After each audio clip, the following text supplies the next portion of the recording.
Assalamualaikum warahmatullahi wabarakatuh. Terima kasih saya ucapkan kepada teman-teman yang sudah mengklik video kami.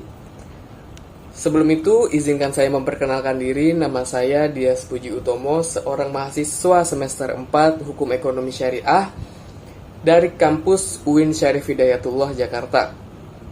Dalam kesempatan kali ini, saya dan teman-teman saya ingin menjelaskan apa sih itu arbitrase.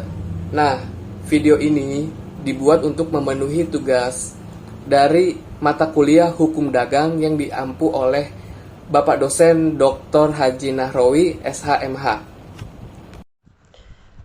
Baik, sebelum kita lanjut ke video pembahasan, alangkah baiknya saya ingin memperkenalkan anggota kelompok 9 terlebih dahulu nih teman-teman. Yang pertama ada Ulwan Atika, yang kedua ada Aufa Royan Yudhistira, yang ketiga ada saya sendiri Des Puji Utomo, yang keempat ada Maharani Naunggulan, dan yang kelima ada Nur Laila. Nah, di sini juga saya ingin memberitahu apa saja yang akan dibahas di video kali ini.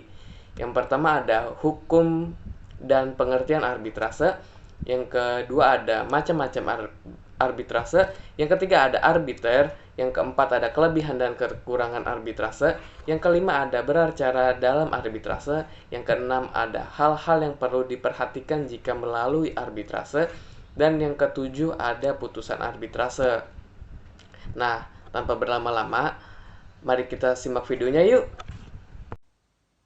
Ya, selanjutnya ada pengertian dari arbitrase. Kata arbitrase berasal dari kata arbitrer atau Latin, yang berarti kekuasaan untuk menyelesaikan sesuatu menurut kebijaksanaan atau damai oleh arbiter atau wasit pengertian.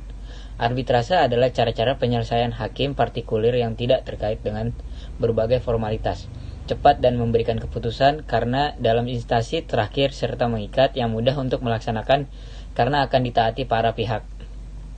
Arbitrase adalah suatu prosedur yang oleh para pihak yang berselisih secara sukarela setuju untuk terikat pada putusan pihak ketiga yang netral di luar proses peradilan yang normal.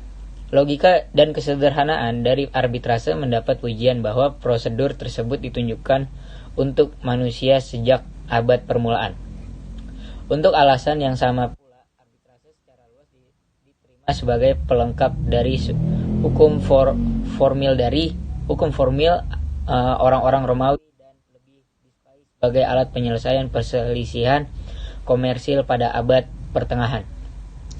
Sementara itu, menurut Undang-Undang Nomor 30 Tahun 1999 tentang arbitrase dan alternatif penyelesaian sengketa umum pasal 1 angka 1, arbitrase adalah cara penyelesaian suatu sengketa perdata di luar peradilan umum yang didasarkan pada perjanjian arbitrase yang dibuat secara tertulis oleh para pihak yang bersengketa. Menurut Frank L. Coury dan Edna L. Coury, arbitrase adalah suatu proses yang mudah dan simpel yang dipilih oleh para pihak secara sukarela yang ingin perkaranya diputus oleh juru pisah yang netral sesuai dengan pilihan mereka, di mana keputusan berdasarkan dalil-dalil dalam perkara tersebut secara final dan mengikat. Menurut Subekti, arbitrase adalah penyelesaian suatu perselisihan atau perkara oleh seseorang atau beberapa orang atau arbiter yang bersama-sama ditunjuk oleh para pihak yang berkepara dengan tidak diselesaikan lewat pengadilan. Berdasarkan pendapat kedua ahli tersebut, dapat disimpulkan pengertian arbitrase yaitu proses penyelesaian di antara para pihak yang mengadakan perjanjian untuk menunjukkan seseorang atau lebih sebagai arbiter dalam memutus perkara yang sifat putusannya adalah final dan mengikat. Pada dasarnya, arbitrase adalah suatu bentuk khusus pengadilan. Poin penting yang membedakan pengadilan dan arbitrase adalah bila jalur pengadilan menggunakan satu peradilan permanen atau standing court, sedangkan arbitrase menggunakan forum tribunal yang dibentuk khusus untuk kegiatan tersebut. Dalam arbitrase, arbitrator bertindak sebagai hakim dalam mahkamah arbitrase, sebagai hakim permanen walaupun hanya untuk kasus yang ditangani. Para pihak setuju sejak semula untuk menerima putusan tersebut secara final dan mengikat. Menurut Undang-Undang Nomor 30 Tahun 1999, yang dimaksud dengan arbitrase adalah cara penyelesaian suatu sengketa perdata di luar peradilan umum yang didasarkan pada perjanjian arbitrase yang dibuat secara tertulis oleh para pihak yang bersengketa. Dari beberapa pengertian arbitrase di atas, maka terdapat beberapa unsur kesamaan, yaitu yang pertama, adanya kesepakatan untuk menyerahkan sengketa-sengketa baik yang akan terjadi maupun yang saat itu terjadi kepada seorang atau beberapa orang pihak ketiga di luar peradilan umum untuk diputuskan. 2. Penyelesaian sengketa yang bisa diselesaikan adalah sengketa yang menyangkut hak pribadi yang dapat dikuasai sepenuhnya, khususnya di sini dalam bidang perdagangan, industri, dan keuangan. Dan yang ketiga, putusan tersebut merupakan putusan akhir dan mengikat. Dasar hukum arbitrase Undang-Undang UU 30 tahun 1999 tentang arbitrase dan alternatif penyelesaian sengketa adalah yang pertama pasal 5 ayat 1 dan pasal 20 ayat 1 Undang-Undang Dasar 1945. Yang kedua, Undang-Undang nomor 14 tahun 1970 tentang ketentuan pokok kekuasaan kehakiman atau Lembaran Negara Republik Indonesia tahun 1970 nomor 74. Tambahan Lembaran Negara nomor 2951. Baik teman-teman, setelah teman-teman mendengar penjelasan dari teman saya Alvaroyan terkait dasar hukum dan pengertian arbitrase, di sini saya akan menjelaskan macam-macam arbitrase itu sendiri. Nah, menurut Chandra Irawan dalam bukunya yang berjudul Hukum Alternatif Penyelesaian Sengketa di Indonesia edisi revisi, menuturkan bahwa dalam Undang-Undang Nomor 30 Tahun 1999 dan Konvensi Internasional serta dalam praktiknya, arbitrase terbagi menjadi dua jenis, yaitu yang pertama arbitrase institusional dan arbitrase ad hoc. Pertama, saya akan menjelaskan apa sih arbitrase institusional. Nah, arbitrase institusional itu merupakan lembaga atau badan arbitrase yang sengaja dibentuk dan didirikan oleh organisasi tertentu yang bersifat nasional maupun internasional sebagai lembaga penyelesaian sengketa permanen. Arbitrase ini menunjuk lembaga khusus yang berperan dalam pengelolaan proses arbitrase. Setiap lembaga atau institusi ini memiliki aturan kerangka kerja yang berbeda guna membantu proses arbitrase. Proses arbitrase ini misalnya prosedur aplikasi atau jadwal pengajuan dokumen. Badan arbitrase institusional ini biasanya dipilih oleh para pihak yang bersengketa dan klausul perjanjiannya menyebutkan badan arbitrase mana yang akan menangani jika terjadi sengketa di kemudian hari. Lalu, keuntungan memakai arbitrase institusional ini adalah mendapatkan bantuan administratif dari institusi tersebut sehingga proses arbitrase dapat selesai dengan tepat waktu. Untuk biaya, institusi akan menagih dari persentase jumlah yang dipersengketakan.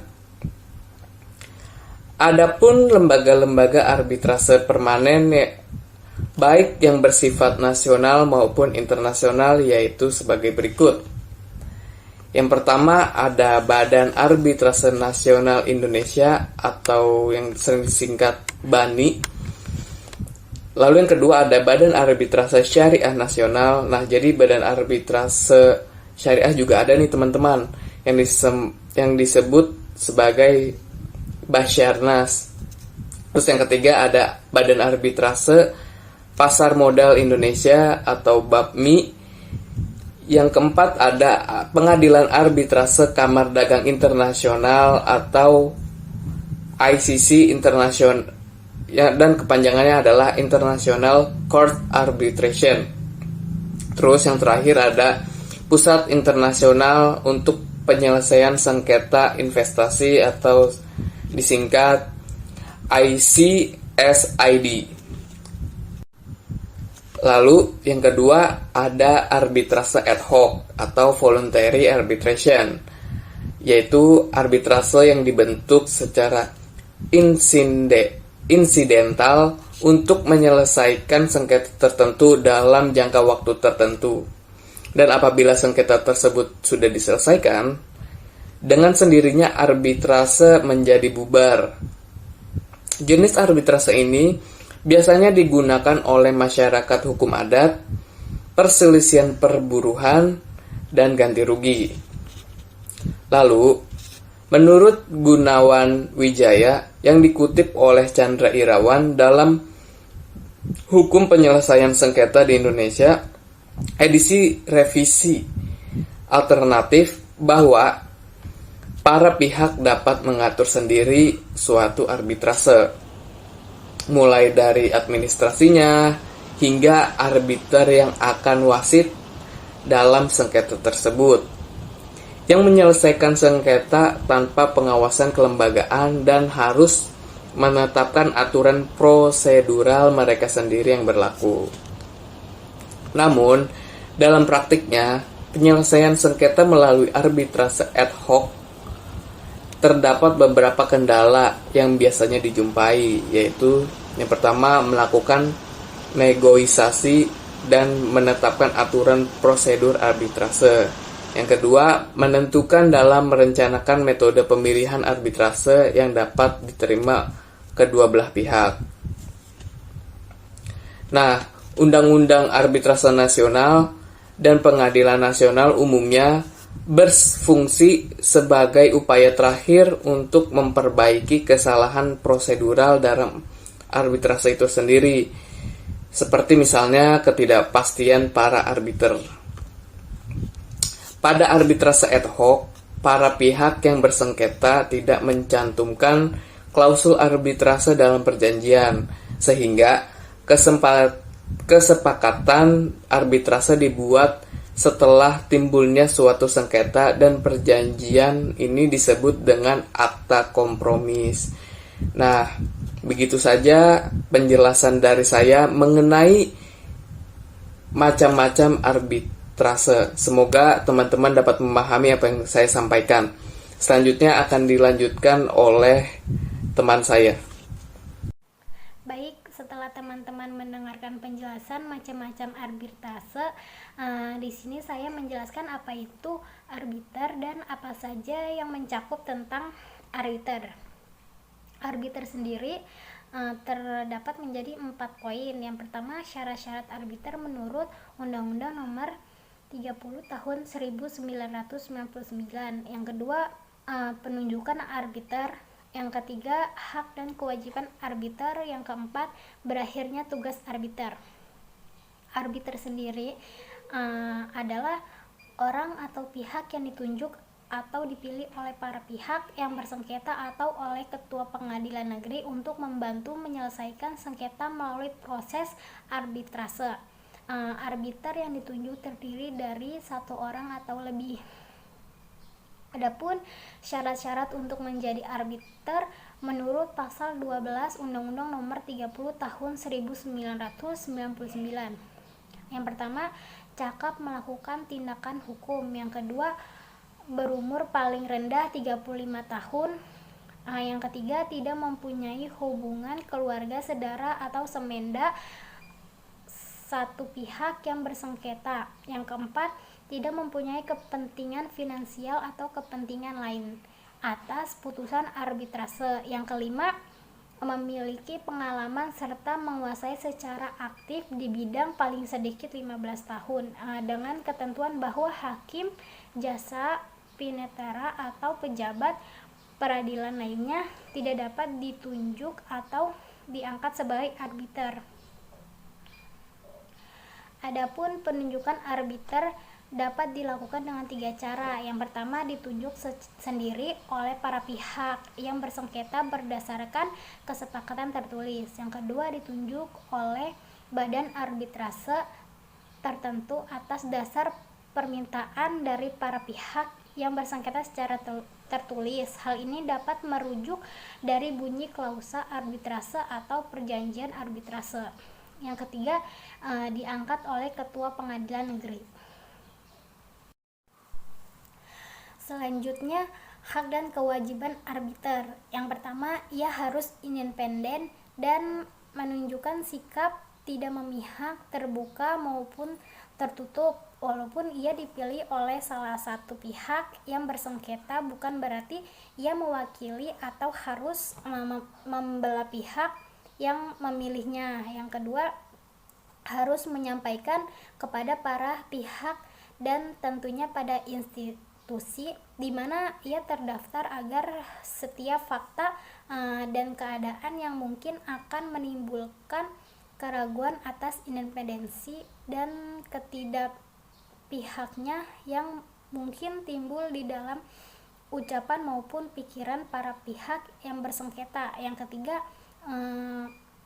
terkait untuk menerapkan tata cara secara pantas, menghargai dan menghormati prinsip perlakuan yang tidak memihak dan menghormati hak-hak para pihak untuk didengar. Yang keempat, menyelesaikan dan memberi putusan dalam waktu sesingkat-singkatnya sesuai waktu yang telah ditetapkan. Yang kelima, memelihara konfidensialitas para pihak juga setelah dikeluarkan keputusannya. Yang keenam, selama pemeriksaan ia berhak memperoleh kerjasama yang jujur dan terbuka dari para pihak. Yang ketujuh, ia tidak bisa dituntut karena isi putusannya kecuali terbukti memihak atau tidak independen.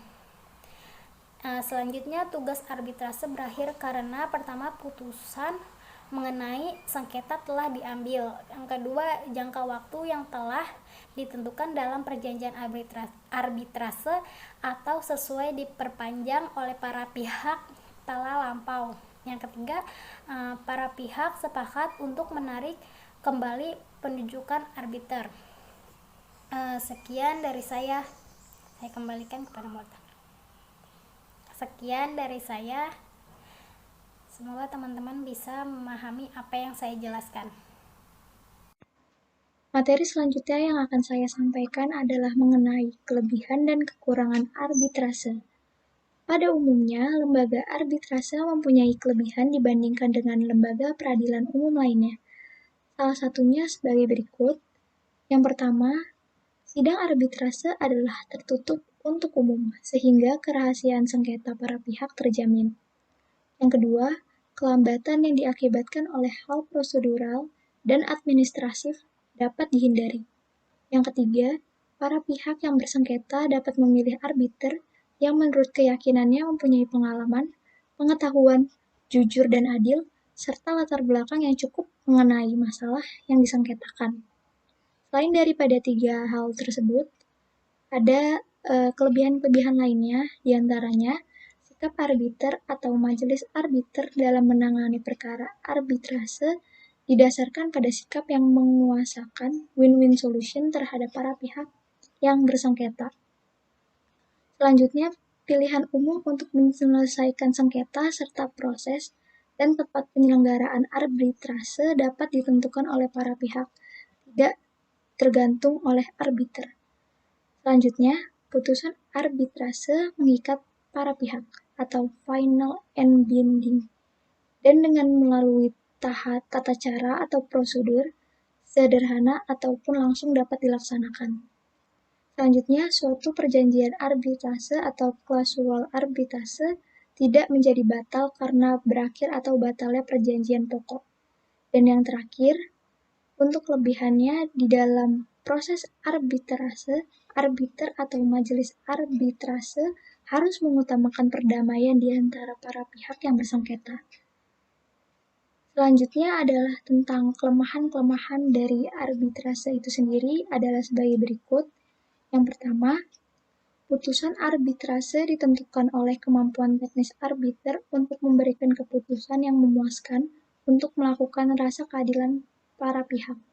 Yang kedua, apabila pihak yang kalah tidak mau melaksanakan putusan arbitrase, maka diperlukan perintah dari pengadilan untuk melakukan eksekusi atas putusan arbitrase tersebut. Yang ketiga, pada praktiknya, pengakuan dan pelaksanaan keputusan arbitrase asing masih menjadi hal yang sulit. Dan yang terakhir, untuk kelemahannya, pada umumnya, pihak-pihak yang bersengketa di arbitrase adalah perusahaan-perusahaan besar.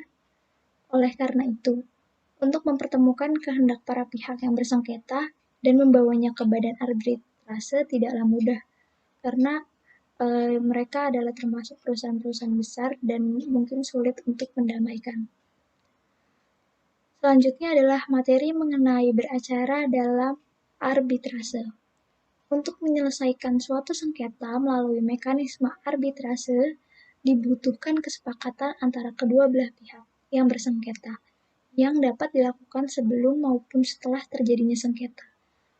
Karena alasan inilah, perjanjian secara tertulis harus dilakukan oleh kedua belah pihak sebelum melakukan arbitrase.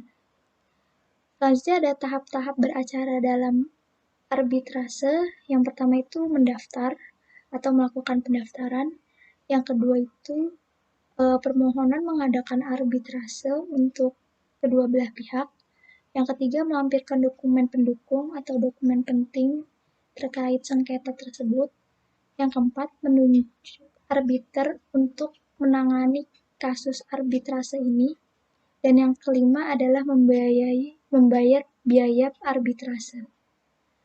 Selain itu juga, beracara dalam arbitrase menurut Undang-Undang Nomor 30 Tahun 1999 tentang alternatif penyelesaian sengketa dan arbitrase. Maka dalam undang-undang ini secara garis besarnya adalah hukum acara pada arbitrase tidak sama dengan beracara di pengadilan negeri. Mengenai acara yang berlaku di hadapan majelis arbitrase diatur dalam bab 4 Undang-Undang Nomor 30 Tahun 1999 tentang alternatif penyelesaian sengketa dan arbitrase, mulai pada pasal 27 sampai 58 yang secara garis besarnya adalah sebagai berikut. Bahwa pada prinsipnya semua pemeriksaan sengketa oleh arbiter atau majelis arbitrase dilakukan secara tertutup dengan menggunakan bahasa Indonesia, kecuali atas persetujuan arbiter atau majelis arbitrase, para pihak dapat memilih bahasa lain yang digunakan. Sekian.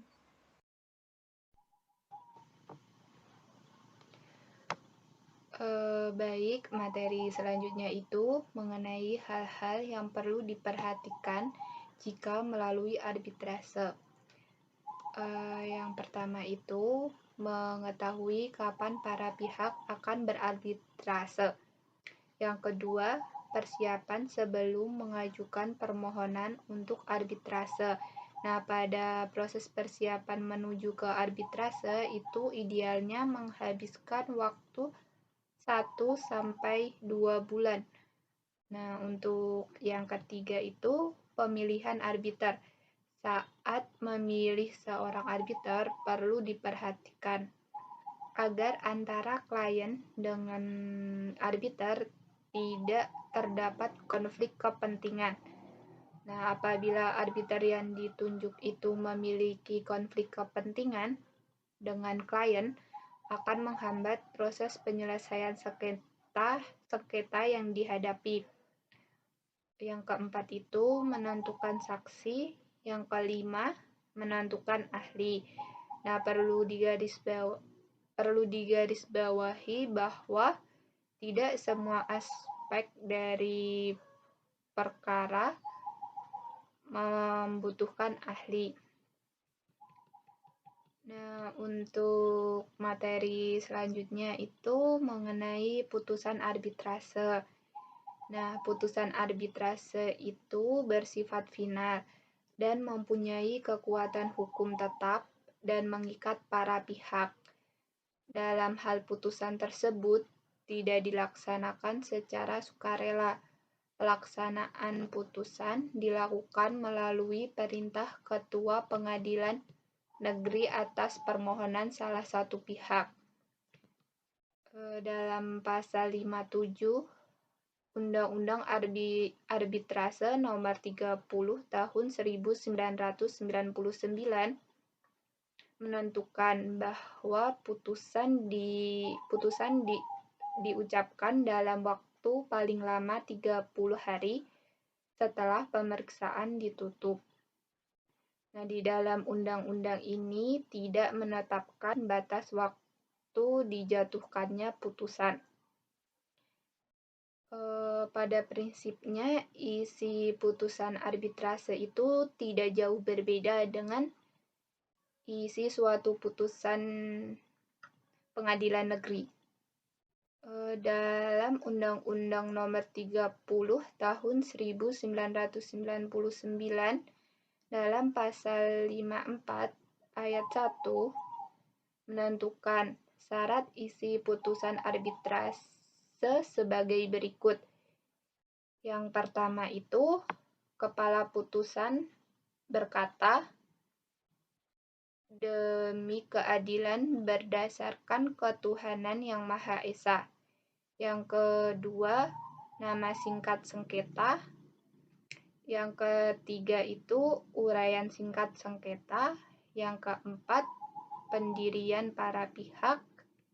Yang kelima, nama lengkap dan alamat arbiter. Yang keenam, pertimbangan dan kesimpulan arbiter atau majelis arbitrase mengenai keseluruhan sengketa. Yang ketujuh, pendapat tiap-tiap arbitrase dalam hal ada perbedaan pendapat antar arbiter. Nah, majelis arbitrase itu yang memutus perkara yang bersangkutan. Nah, yang ke-8 itu amar putusan. Yang ke-9 itu tempat dan tanggal putusan. Yang ke-10 itu tanda tangan arbiter atau majelis arbitrase. Jadi, pada prinsipnya, semakin perinci suatu putusan, semakin baik, terutama yang berkaitan dengan pertimbangannya, karena hal tersebut dapat memberi kejelasan dan dapat dimengerti oleh para pihak mengenai si keputusan. Baik, selanjutnya saya kembalikan ke moderator. Bagaimana teman-teman? Sekarang teman-teman sudah mengetahui kan apa itu arbitrase, dari dasar hukum dan pengertian arbitrase, macam-macam arbitrase, lalu juga arbiter, terus juga ada kelebihan dan kekurangan arbitrase, beracara dalam arbitrase, hal-hal yang perlu diperhatikan jika melalui arbitrase dan putusan arbitrase. Semoga video kami membantu teman-teman untuk menambah ilmu dan pengetahuannya. Saya ucapkan terima kasih kepada teman-teman yang sudah menyaksikan video kami. Sekian dari kami, kurang lebihnya mohon maaf. Wassalamualaikum warahmatullahi wabarakatuh.